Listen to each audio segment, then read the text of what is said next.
Hello, everyone, and welcome to the Happiness Journey with Dr. Dan podcast, where every journey is worth living.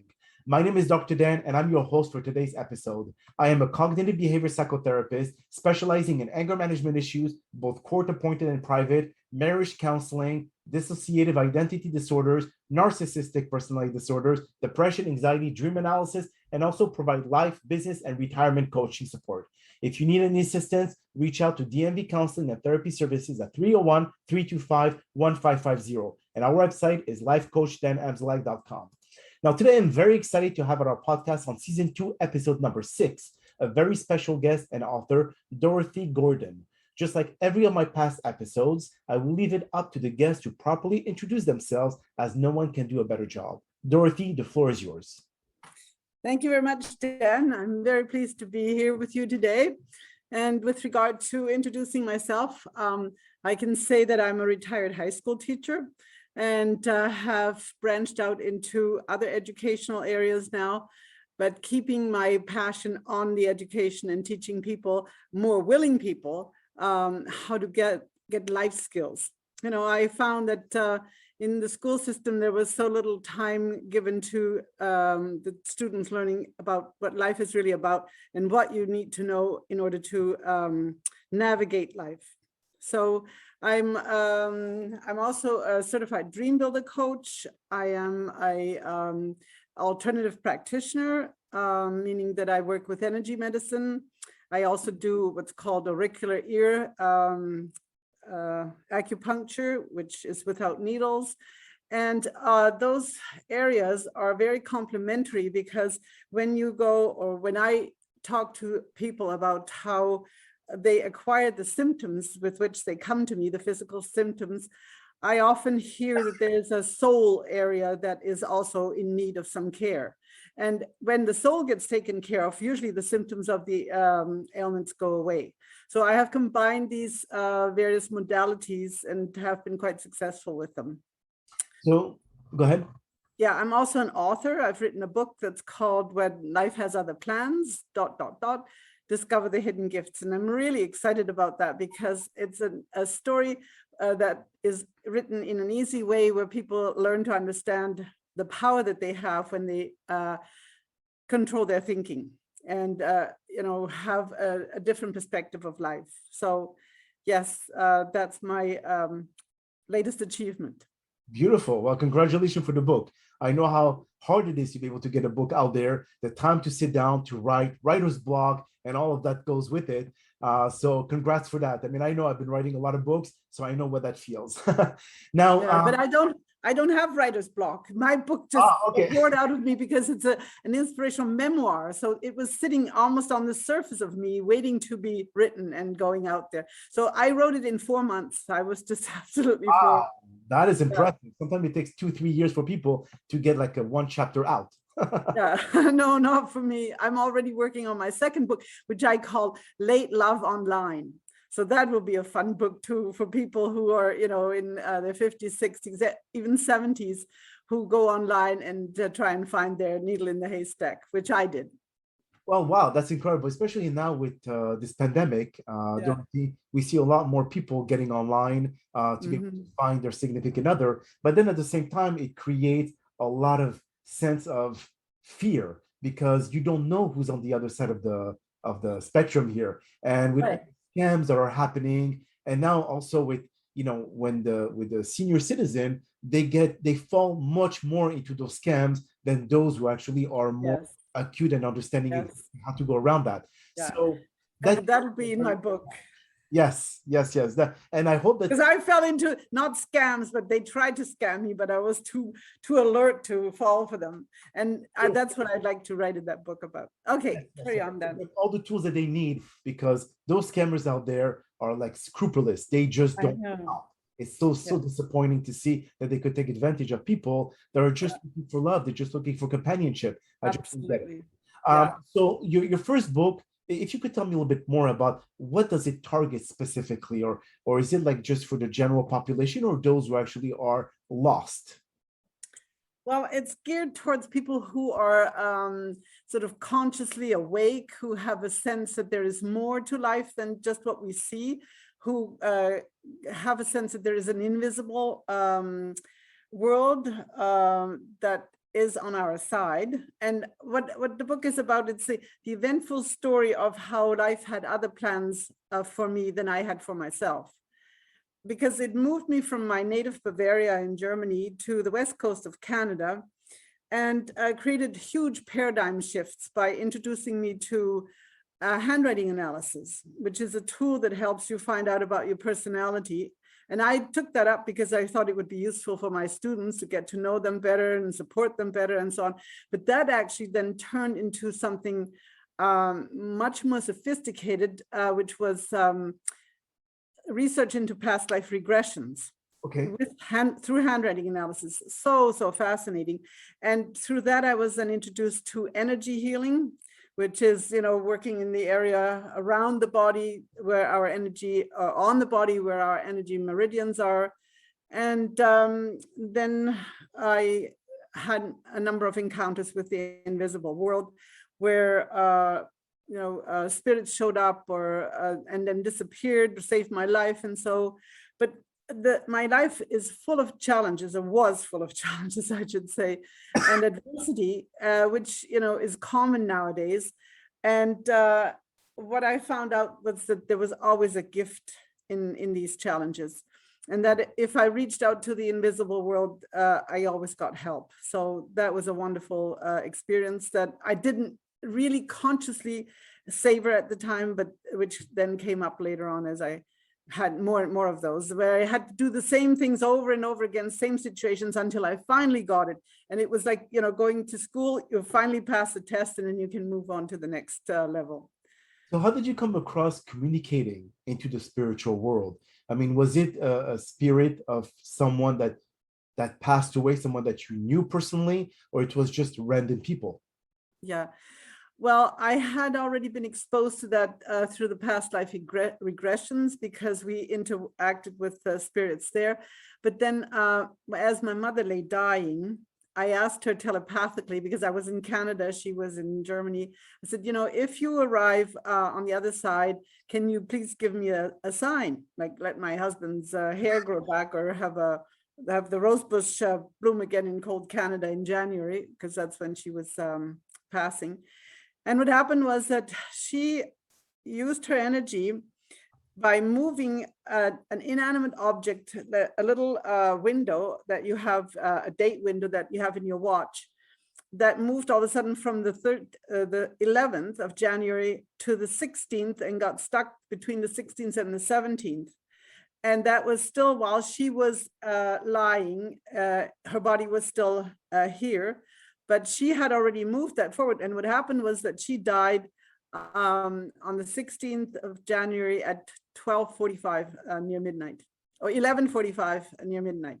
So that was, a real sign that you cannot do in any way. There has to be an energy source that moves that kind of material forward.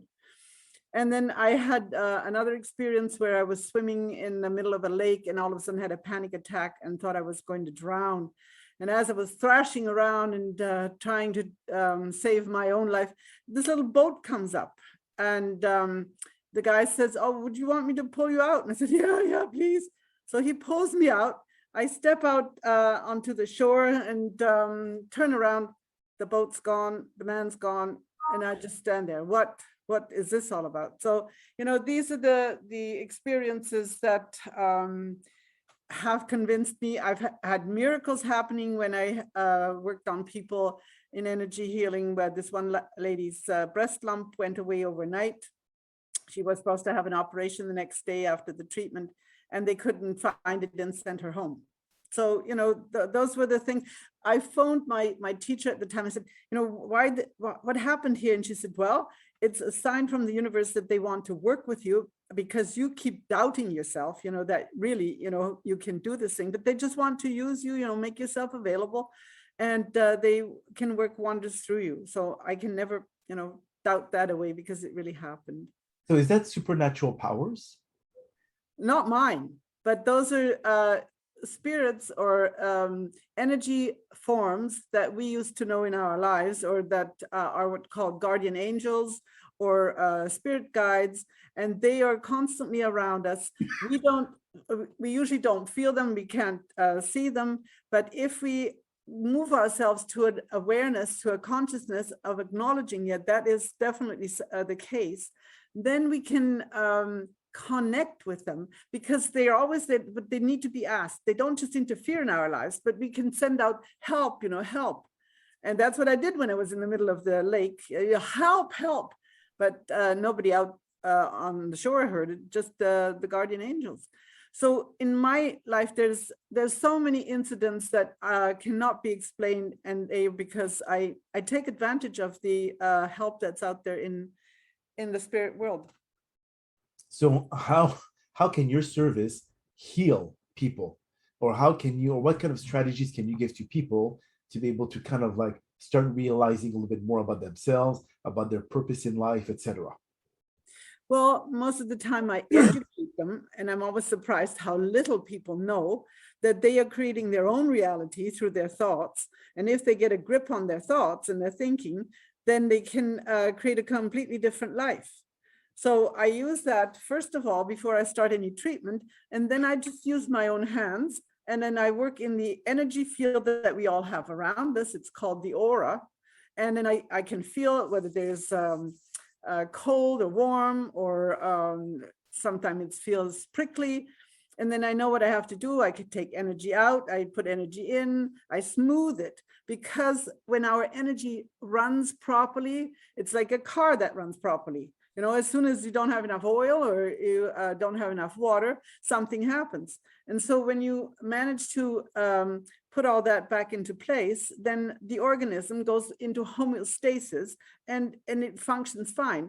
But it's important to maintain that by keeping one's focus on the things that are working in your life. I always say, look at the things that are working in your life, not at the ones that are not working. Because when you have a sense of gratitude, you are moving on a very high energy level where you can attract these kinds of other energies, these spirits from the other side, and you can connect with them. But if you're constantly mucking around, oh, how terrible life is, and when you listen to people, what they spend the time watching, reading, talking about, it's frightening. And I'm not surprised that there is so much misery in the world, because people still don't have a grip on the fact that they have the power. They have their own power to decide what their life will look like. Well, that's a very good point, Dorothy. But at the same time, wouldn't you agree that if, let's say, great things happen in your life and bad things happen in your life, if you want to be able to change the bad things, you still need to confront them. You could focus too much on the good and deny the bad, because the bad is there. It's like the IRS. You cannot turn your head around and ignore them. They're going to come after you, or Canada Revenue. They will not stop. So isn't it like a better way to be able to kind of make them realize that there's a problem, you have to face it and find solution to it, but not ignore it, because there's no point to ignoring it, and it will come back. So, but again, how long are you going to keep the weight of this negative situation? Are you going to just address it immediately, or are you going to let it linger? And that's what a lot of people do. They let it linger, and they just kind of like put all their energy, their negative energy, into a problem that they get stuck in it, into the vortex of that problem, and they cannot get out of it. So that's where we need to kind of like still address this problem. Yeah. So my approach is more vision-centered and future-centered. Like I know that people have problems because my life was full of problems, and that's what my book is about, how I had to deal with these things and how long it took me to finally wake up and see the pattern and confront myself, that I was resentful and negative and guilty and worried and all that kind of stuff. And the more I thought about those things, the more I got that in my life. So what I'm trying to teach people is that these situations that they find themselves in, these challenges, these adversities, are there to teach them something. And it's their job to find out what the lesson is, Good point, yes. So I look at people who give me a hard time in my life as teachers. Okay, what am I supposed to learn from them? When I can pick up what it is, then they go away. And if not, the situation happens over and over again. And it's taken me a long time to turn into a wise woman. And I guess it's part of the positive part of getting older. But that's what I had, a completely different life than what I would have planned. I had my life planned out when I was 20. It was, going to go along, but I had no idea that I would have to go through cancer and stroke and broken up marriage and a handicapped child and accidents. And it just went on and on and on until I finally came to my senses and said, what's my part in this? And then I realized, yeah, by acknowledging that I have weaknesses too, that I have problems too, and actively dealing with them, seeking help, that was what brought me out of my trance and put me into my new reality. And when you wrote the book, did you put a lot of your own life experience in that book? And you Yeah. What strategies you have used to be able to make it work for you? Because again, everyone is different. Every situation or experiences are different. So what worked for you may not work for someone else. So is there a universal strategy that can work for most people? Yeah. The book, before I go into the details, the book is a memoir that goes through all the challenges that I had and how I didn't deal with them, how I just stuck my head in the sand. And then when I got to the point where I just was tired of suffering, all of a sudden, I found books that guided me. I mean, there is Eckhart Tolle, who is a really wise man. There is Joe Dispenza. All of them work in the mental field or in the heart-centered field. They bring new perspectives to life. And I felt that using their philosophies and educating myself constantly brought me to a point of inner peace and contentment. But with regard to what the strategies are in there, I put a few strategies in, and I call them emotional hygiene. What you spend your time reading or doing, and who you hang out with, and so on, and what effect that can have on you. But I'm a storyteller, and I tell it in a way that it feels like, there is a heroine, and there are lots of problems that she has to go through. And then in the end, she gets the prince. And literally, I did get the prince in the end when I finally turned into a person who was partner material. So it's not a how-to book, but it's a book that teaches you as you read. And my stories resonate with you in one way or another. We all have similar situations that worry us and that make us unhappy, but they come in different shapes. And when people can see themselves in my stories, as my readers have told me, they are either touched or they are moved or they are inspired. And that's what I want to do. I want to inspire. I call myself an inspirational mentor, most of all, because that's something that's so dear to my heart, to get the word out that people can make a difference in their own lives and don't have to depend on others. It's important to have help, whether it's therapists or doctors or help from the other side. I was very lucky that there were always people around me, and I call them the unwinged angels. They were around me. They picked me up and took me somewhere where I needed to be in order to get well. And then all of a sudden, they had to move, or they disappeared somewhere else. And then there were the angels with the wings. I call them the ones from the invisible world. So I was very, very fortunate in that I always had support. But many times I also walked around and I just screamed in pain. And I said, I don't know what to do, help, help. And then help would come.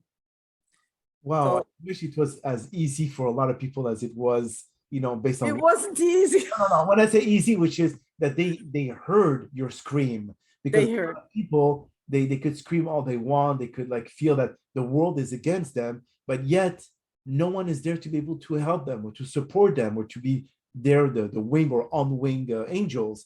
And as you said, everyone has a purpose in our life. Everyone that crosses our path in life has a purpose.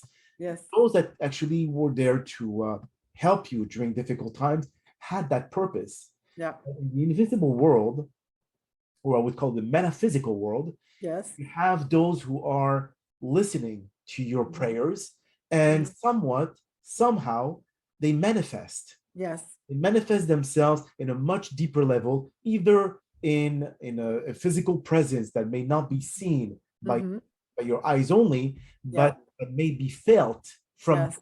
And the answer is found because Yes. inspiring you somewhere or another, that even though it's hard to say that this person, like the person in the lake, you look around, they were gone.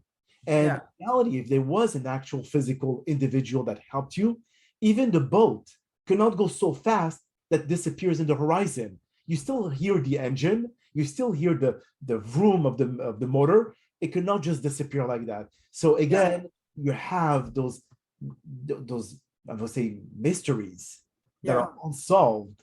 Yeah. But yet you were the only one to experience it. Oh, I'm not. No, there are lots of other people that experience this too. And this is part of our awakening, of expanding our consciousness, that we realize that, we're not just in the physical. We are half physical and half spiritual, or energy beings.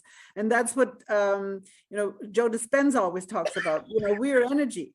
And that's what we attract, the energy that we give out. So if we can educate people to become more aware of where they spend their energy, where they, where their thinking goes, they can then become more open and maybe open their heart, not just spend their time in their heads all the time and thinking over and over and over, but what does my heart want? What is my heart saying?